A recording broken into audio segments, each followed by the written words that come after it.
নবম দশম শ্রেণীর সাধারণ গণিতের প্রথম অধ্যায় বাস্তব সংখ্যা। আশা করি অধ্যায়টার উপর তোমাদের সবারই ধারণা আছে। তো আজকের পর্বে আমরা বাস্তব সংখ্যার উপর যত বেসিক আছে তা নিয়ে আলোচনা করব। পরবর্তীতে আস্তে আস্তে উদাহরণ এবং অনুশীলনের অঙ্কগুলো সমাধান করব। তো প্রথমেই শুরু করছি আমরা কি বাস্তব সংখ্যা দিয়ে। বাস্তব সংখ্যা কি? বাস্তব সংখ্যা হচ্ছে সকল মূলদ এবং অমূলদ সংখ্যাকে বাস্তব সংখ্যা বলে। সকল মূলদ এবং অমূলদ সংখ্যাকে বাস্তব সংখ্যা বলে। যেমন √3, √9। √3 অমূলদ, √9 একটা মূলদ সংখ্যা। মূলদ সংখ্যা অমূলদ সংখ্যা কি সেটা একটু পরবর্তীতে আলোচনা করব। এখন বাস্তব সংখ্যা জাস্ট সংজ্ঞাটা মনে রাখলেই হবে। সকল মূলদ এবং অমূলদ সংখ্যাকে বাস্তব সংখ্যা বলে। তো বাস্তব সংখ্যার কয়েকটা শ্রেণী বিভাগ রয়েছে, তো আমি এখানে লিখে রেখেছি। আরো কিছু আছে যেগুলা পরবর্তীতে দেখানো হবে। প্রথমে স্বাভাবিক সংখ্যা। স্বাভাবিক সংখ্যা কি? আমরা সবাই স্বাভাবিক সংখ্যা প্রতিদিন ব্যবহার করি। স্বাভাবিক সংখ্যা বলতে গণনা করার জন্য যে সংখ্যা ব্যবহার করা হয় সেটাকেই স্বাভাবিক সংখ্যা বলে। যেমন আমি লিখি, গণনা করার জন্য যে সংখ্যা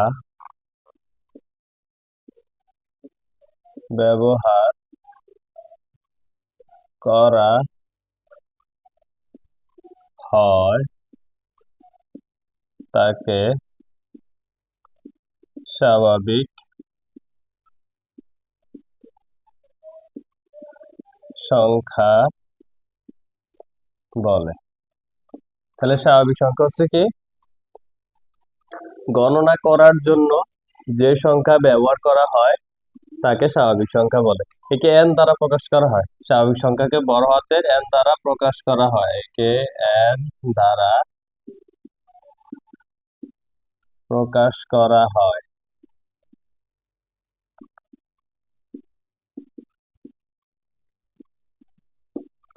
তো বড় হাতের এন দ্বারা প্রকাশ করা হয়। যেমন স্বাভাবিক সংখ্যা কোনগুলো? যেমন 1, 2, 3, 4।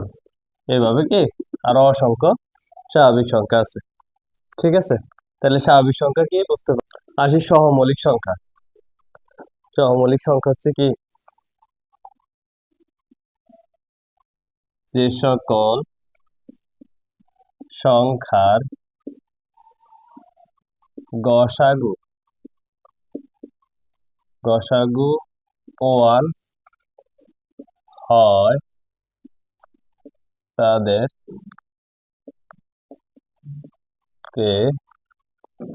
পরস্পর সহমৌলিক সংখ্যা বলে। যে সকল সংখ্যার গসাগু 1 হয় তাদেরকে পরস্পর সহমৌলিক সংখ্যা বলে। যেমন আমরা যদি 6 এবং 6 ও 35 নেই, 35 এদের গসাগু 1 হবে। যেমন কিভাবে হয়? 6 কে আমরা লিখতে পারি 6 1 পূরণ 6, 2 পূরণ 3। আর কি কোনোভাবে লেখা যায়? যারা তো এটা কি সিস্টেমে নিতে হবে? ইউ সিস্টেমে আমাদের নিতে হবে। 1 2 3 6। আর 35কে আমরা কিভাবে লিখতে পারি? 1 পূরণ 35, 5 পূরণ 7। আর কোনোভাবে লেখা যায়? আর কোনোভাবে লেখা যায় না। তো 35কে আমরা কিভাবে লিখতে পারি? এইভাবে লিখবা, 1 5 7 35। এখানে জাস্ট কি এখানে 1 আর এখানে 1 মিল হয়। যদি দুইটি সংখ্যার ভিতরে শুধু 1 মিল হয় সেটা গুণিত করলে তখন কি হবে? এটা সংখ্যা দুইটা পরস্পর সহমৌলিক সংখ্যা হবে, 1 ব্যতীত অন্য কোনো সংখ্যার সাথে এখানে মিল নাই। এটা হচ্ছে কি পরস্পর সহমৌলিক সংখ্যা। পূর্ণ সংখ্যা আমরা জানবো, পূর্ণ সংখ্যা। তাহলে পূর্ণ সংখ্যা কাকে বলে আমি সংজ্ঞাটা লিখছি।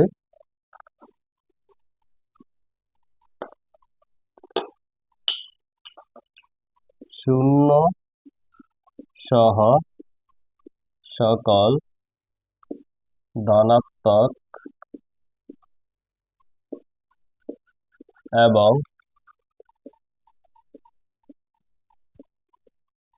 ঋণাত্মক সংখ্যাকে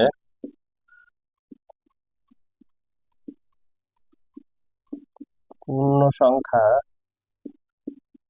বলে। তাহলে কি লিখলাম?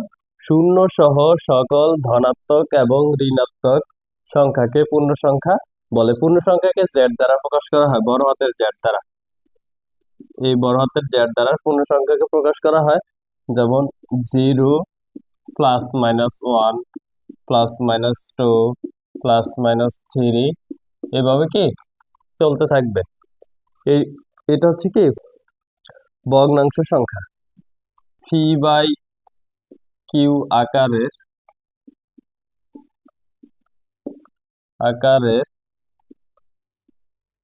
কোন সংখ্যাকে ভগ্নাংশ সংখ্যা বলে? কোন সংখ্যাকে ভগ্নাংশ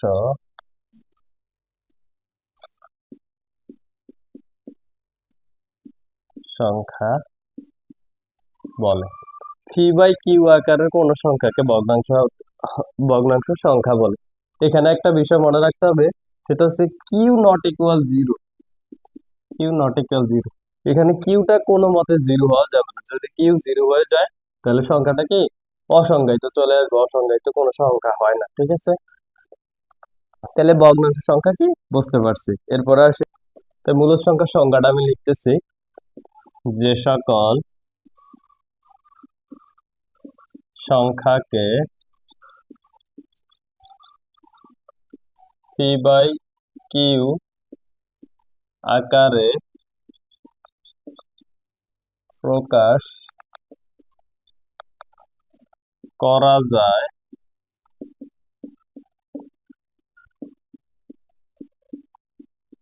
তাকে মূলদ সংখ্যা বলে।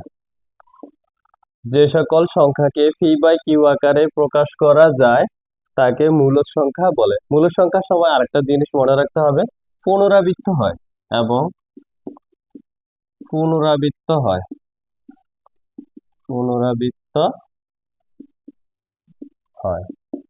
ঠিক আছে, এখানে আমরা কিভাবে লিখতে পারি? যেমন পি বাই কিউ আকারে লেখা যায় 5/6, এটা কি পি বাই কিউ আকারে লেখা যায়। এখন এটাকে যদি আমরা ক্যালকুলেটারে দেই তখন আসবে 0.8333, অনেকগুলো এরকম 3 আসতে থাকবে। ঠিক আছে, এখানে কি 3টা বারবার পুনরাবৃত্ত হচ্ছে, এটা হচ্ছে কি মূলদ সংখ্যা। এরপর আসি অমূলদ সংখ্যা। অমূলদ সংখ্যা কাকে বলে? মূলদ সংখ্যার মতোই ওইটা কি মূলদ সংখ্যা পি বাই কিউ আকারে প্রকাশ করা যায়, এটা পি বাই কিউ আকারে প্রকাশ করা যাবে না। যে সকল সংখ্যাকে পি বাই কিউ আকারে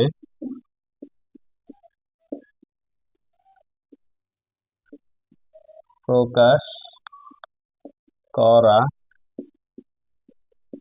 যায় না তাকে অমূলদ সংখ্যা বলে। অমূলদ সংখ্যা বলে। এবং পুনরাবৃত্ত হয় না। মূলদ সংখ্যা পুনরাবৃত্ত হয়, অমূলদ সংখ্যা পুনরাবৃত্ত হয় না। পুনরাবৃত্ত হয় না। মূলদ মূলদ সংখ্যা পুনরাবৃত্ত হয়, অমূলদ সংখ্যা পুনরাবৃত্ত হয় না। যেমন আমরা যদি লিখতে পারি √3। √3 একটা অমূলদ সংখ্যা, যেমন এটাকে যদি আমরা ক্যালকুলেটরে দিই তাহলে √3 সমান √3 সমান 1.73205080 এরকম কিছু আসে। এটা কি একটার পর একটা আসে না, মূল সংখ্যা আসছিল কি 0.833, এটার পর আসছে কি 7 আসছে, 3 আসছে, 2 আসছে, 0 আসছে, 5 আসছে, 0 আসছে, 80 এইভাবে কি আসতে থাকে একটার পর একটা, মানে কোনোটার সাথে কোনোটা মিল নেই, একটা সংখ্যা বারবার আসছে না, সেটা হচ্ছে কি অমূলদ সংখ্যা। আশা করি বুঝাইতে পারছি। এরপরে দশমিক সংখ্যা। দশমিক সংখ্যা, দশমিক সংখ্যা কি, সংজ্ঞাটা আমি লিখতেছি। দশমিক যুক্ত সংখ্যাকে বলে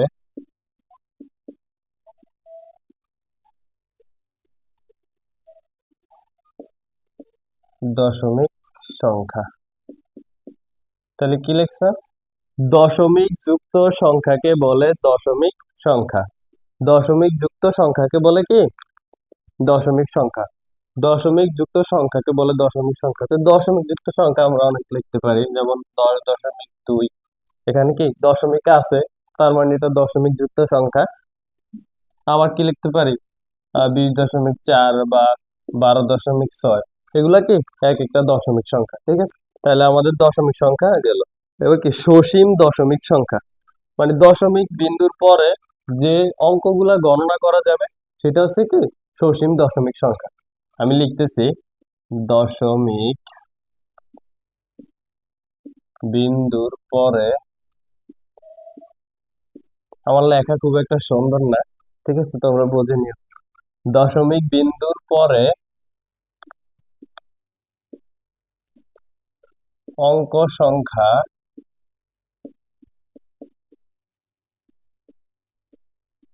গণনা করা গেলে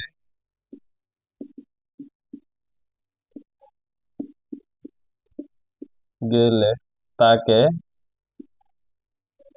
সসীম দশমিক সংখ্যা বলে। তাকে সসীম দশমিক সংখ্যা বলে। যেমন আমরা যদি লিখতে পারি হাফ একটা কি দশমিক সংখ্যা, এটাকে ভাগ দিলে কি আসে 0.5। দশমিকের পরে অঙ্ক সংখ্যাটা কি গণনা করা যায়। আবার যদি আমরা এটা লিখতে পারি 10/, যে কোনো একটা দশমিক ভগ্নাংশ সংখ্যা আমরা লিখি, এটা আসছে কি তো 8/3 যদি লিখি তাহলে কত আসে, আমি বাংলা ইংলিশ 4/3, 4/3, ঠিক আছে। 4/3 সমান আসে কত, 1.33, 1.3333, কতগুলা থ্রি আছে এটা কি গণনা করা যায় না, তার মানে এটা কি আমাদের সসীম দশমিক ভগ্নাংশ হবে না, ঠিক আছে। এর আগেরটাই মনে রাখো, একটা উদাহরণ দিলাম, এর সসীম দশমিক ভগ্নাংশ গেল। এরপর আসে অসীম দশমিক ভগ্নাংশ।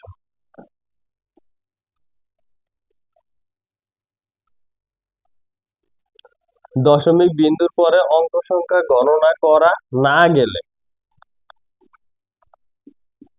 না গেলে দশমিক বিন্দুর পরে অঙ্ক সংখ্যা গণনা করা না গেলে তাকে অসীম অসীম দশমিক ভগ্নাংশ সংখ্যা বলে। যেমন একটু আগে আমি যে উদাহরণটা দিচ্ছি 4/3 সমান আসে কত,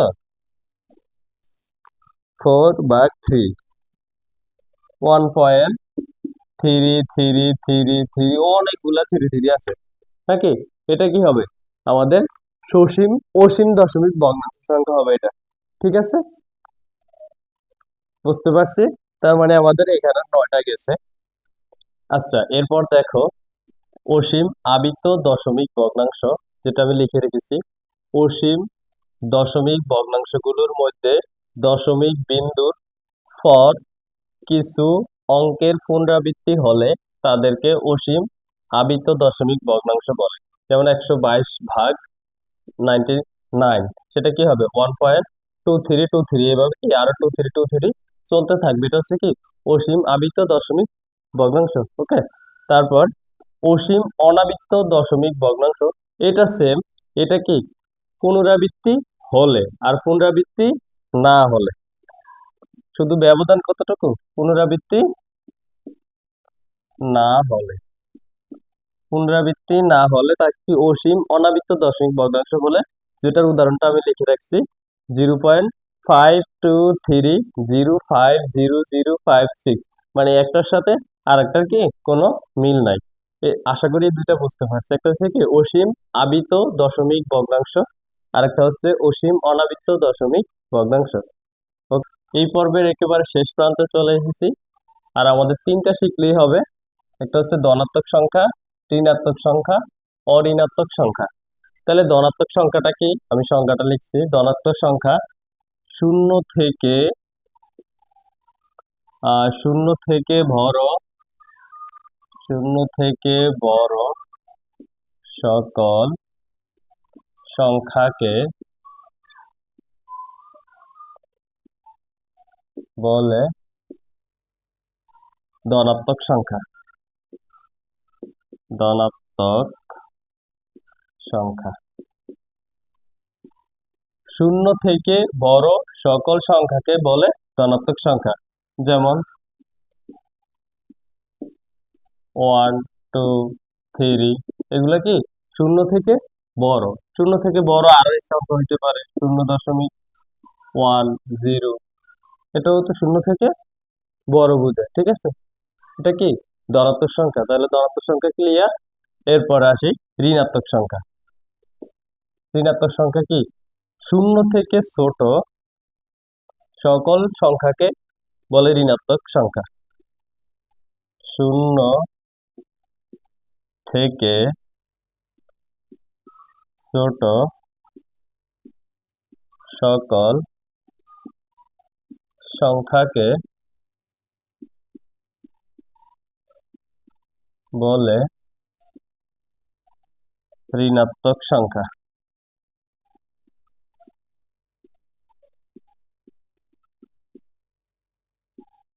শূন্য থেকে ছোট সকল সংখ্যাকে বলে ঋণাত্মক সংখ্যা।